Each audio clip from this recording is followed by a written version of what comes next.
எலியாவுக்கு காகத்தை கொண்டு போசி, உன்னை கர்த்தர் போஷிக்க மாட்டாரா? ஒரு ஆமீன் சொல்லுங்களேன்.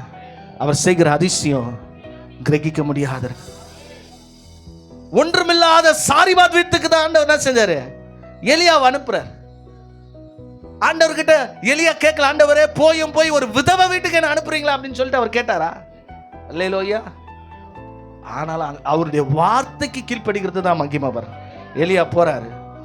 போகும்போது அந்த அம்மா விறகு பொறிக்குங்க. அல்லேலூயா. என்ன செஞ்சிருக்குது?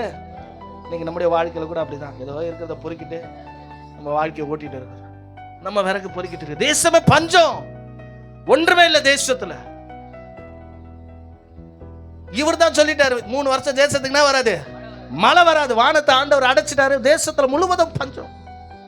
ஆனா ஆண்டவர் ஒன்றுமில்லாத இடத்துல தான் மகிமையை செய்கிறார். அல்லேலூயா.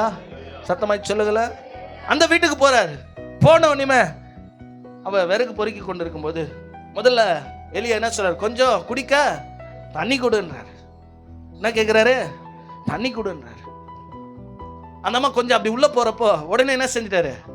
ஒரு சிறிய அப்பத்தை செஞ்சு எனக்கு என்ன செய்ய கொடுன்னு சொல்றாரு. உடனே அந்த அம்மா என்ன சொல்ல? நம்மள போலதான் பழுது. என்ன சொல்லுது? இருக்கிறதே கொஞ்சம் தான், கொஞ்சமாவும் இல்லையா? சில பேர் இருந்தாலும் இல்லைன்றோம். நம்ம இருக்கிற உண்மையை சொல்றாங்க. இருக்கிற அப்ப உண்மையாலுமே அங்க என்ன இருக்கு? கொஞ்சமாவு, கொஞ்சம் என்னதான். உடனே இவர் என்ன சொல்றாரு? முதல்ல இதை நாங்க செஞ்சு சாப்பிட்டு என்ன செய்ய போறோம்? சாக போறோம். இல்லையா? என்ன செய்யறோம்? எங்க வாழ்க்கை இதுக்கப்புறம் என்ன செய்யறதுன்னே தெரியல. இருக்கிறது கொஞ்சோண்டு தான், கொஞ்சோண்டு எண்ணெயும் கொஞ்சோண்டு மாவும். அதை செய்யறதுக்கு தான் விறகு பொறுக்கின்னு வரேன். அதையே நீங்க கேட்குறீங்களா அப்படின்லாம் சொல்ல. அவன் என்ன சொல்றா? உடனே அவர் எலியா என்ன சொல்றாரு? போய் அதுல எனக்கு ஒரு சிறிய அடைய செஞ்சுட்டு வா. இல்லையா? கீழ்படிஞ்சாலா? நம்மளா வெளியே ஏதாவது விளக்கு மரம் இருக்கா? இருக்கிற நாங்களே சாக போறோன்ட்டு சாவுக்கு உட்காந்துக்கிறோம். இப்ப வந்து என்ன செய்யறாரு? இவர் யாருன்னு தெரியாது, எப்பேற்பட்ட மனுஷன் தெரியாது. இல்லையா? ஆனாலும் அவர் கீழ்படுகிறார். தன் ஜீவனுக்கு வைத்ததை ஊழியருக்கு கொடுக்கிறார். அல்லேலூயா. ஒண்ணுமில்லாத இடத்துல கர்த்தர் மகிமையானதை செய்கிறார். அதுதான் அற்புதம்.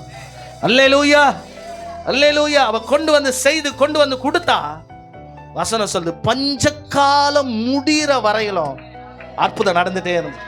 ஒரு ஆமீன் சொல்லுங்களேன். அவ கலசத்துல எண்ணெயும் குறையலையா, மாவும் குறையலையா. இதுதான் அற்புதம். அல்லேலூயா.